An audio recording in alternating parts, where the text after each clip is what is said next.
If you're in the market for a direct drive wheelbase, you'll often see the CSL DD on the top of the recommended list. Don't get me wrong, the CSL DD is a great wheel, but it does have some setbacks that have aged like milk, and that's only a year after the base was released. With many other new affordable direct drive bases hitting the market, is this little guy still worth it? Stick around and find out. Be aware before watching this video that Fanatec has two CSL DD models, the CSL DD and the CSL DD Pro, with the only difference between the two of them being the console compatibility, where the CSL DD Pro supports PS4, Xbox, and PC, compared to the CSL DD which only offers support for the PC and Xbox. And the number of USB ports offered on the bases, where the CSL DD Pro only has one USB-C port as compared to two with the CSL DD. The Fanatec CSL DD was released in July 2021 for $350 for the non-boost kit model, which offers 5 Nm of peak torque. This was a great offering at the time as it disrupted the belt-driven wheels in the market. At that time, Fanatec offered the CSL DD with a boost kit for $480, offering 8 Nm of peak torque. With limited supply and greater demand, the CSL DD is still sold at $350, but the model with the boost kit is now sold at $500. Let's get one thing right off the bat. If you're wanting to purchase the Fanatec without the boost kit, you're better off waiting. Is this something you can overlook? Leave a comment down below after you hear more of its capabilities. If you ask me, that is not enough of a jump from the 2 Nm of torque offered from the Logitech wheelbases and Thrustmaster TMX Force wheelbases. No matter what price you end up paying, you'll still find the CSL DD offer great features that the other wheels mentioned won't have, like the 2,520 degrees of rotation. This offers a great range of possibilities to what you can do with the CSL DD. If you're a big rig driver, this is sure to be a great feature for you. The range of the wheel can be adjusted manually, but it's all electronically limited, so you won't feel the CSL DD get ultra stiff. When you're at that point, you'll find it hard to turn, but you can still go past that point. If space is what you're concerned with, you'll be happy to know that the base leaves a small footprint as it's approximately 10.5 inches or 26.5 centimeters from the back of the base to the shaft, and approximately 5.25 inches or 12.8 centimeters in width. The base is compatible with Fanatec wheels, so you can't mix and match a Thrustmaster or SimMagic wheel with this base. Furthermore, if you're wanting to play on an Xbox, you have to make sure that you buy a wheel that's compatible with the console.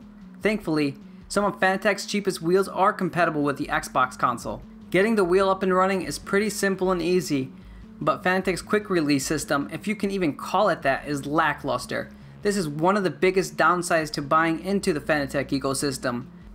This system is not terrible for those who have a solid rig and don't need to change wheels often, but for those who are tight on space, this can get tedious real quick, unlike SimMagic's and Moza's quick release system.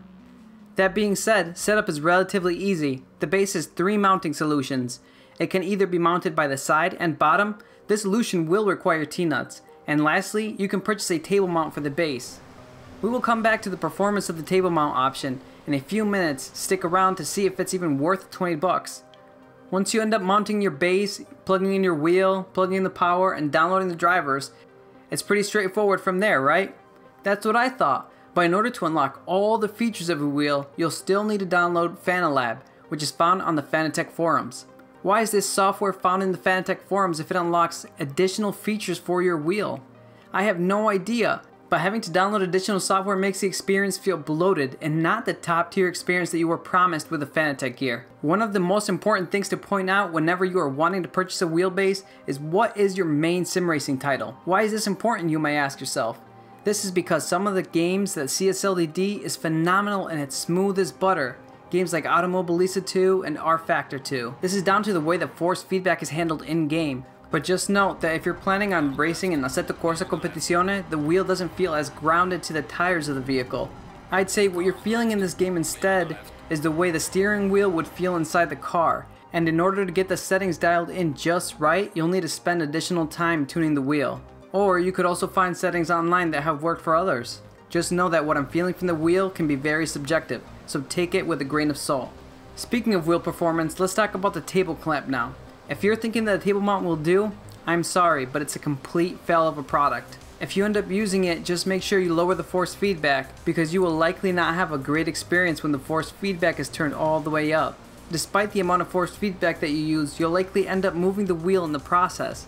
That's because it doesn't clamp well at all, despite being called a table clamp. This is just very disappointing for those who are trying to use the wheel on a budget. The way the wheel sits on the desk is just too high, and it's made for a very uncomfortable experience, and if you have a desk that can't be adjusted by height, you'll likely have the same issue. The worst part of it all is that it decreases the force feedback you feel. This is something I wasn't expecting. You're better off saving your money to buy a budget-friendly cockpit at that point. If I just saved you from buying that table clamp, make sure you give the video a thumbs up now. But if you hard mount the base, it offers a great deal of force feedback. You'll be able to feel the understeers and most importantly, catch the car slipping. Coming from the Logitech G920, this is a huge step up. If you have never experienced a direct drive wheelbase, it'll be really hard to understand what's going on here.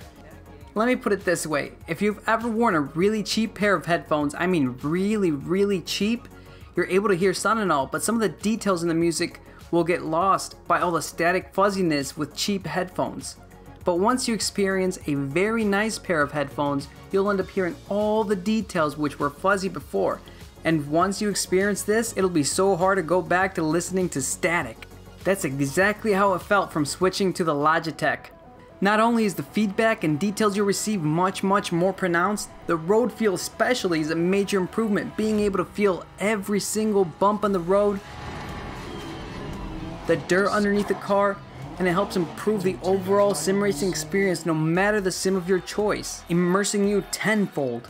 If you're finding this video helpful, leave a like down below, and if you're interested in the SimMagic Alpha Mini, check out the Before You Finance video here. You definitely don't want to miss that one. Despite my complaints about Fanatec, I do have to say it is a great addition to have. The best part about this is that you're able to save different settings depending on which type of sim you end up choosing. Just make sure that Fanatec is up and running and it'll be a smooth operation. With all this in mind, how did the product rate on the Before You Finance scale? Remember, anything above a 50% is recommended. The product landed at a combined score of 73.8%. This is one of the highest ratings a product has received. If you're not familiar with this rating system, make sure you check out the video on the handbrake here, as this was the first time the Before You Finance rating was introduced. The base's utility score landed at 75%, despite having exceptional performance in the sims, with the only downside really being the modifications that can be done to the base itself. Adding additional wheel support is possible, but it can get expensive fast. Same thing goes for adding a display unit to the base. Coming in at a 56.3% for its possession score, Fanatec offers one of the best warranty policies in the direct drive market, offering a 1-year return policy from the product's arrival to your door, not the sale date. Getting in contact with a rep may be hard, but once you get in contact, it'll be a smooth process. As far as I can tell, the product's reliability has been nothing but excellent. I'm expecting to have this base for years to come. The score is further decreased by the ease of product replacement.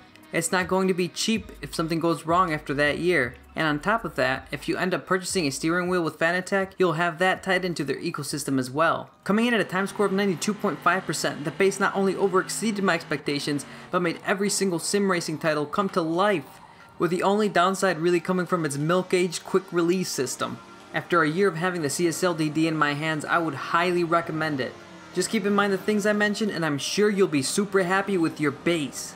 On top of having a reliable product, you'll have no trouble upgrading to a better steering wheel down the line.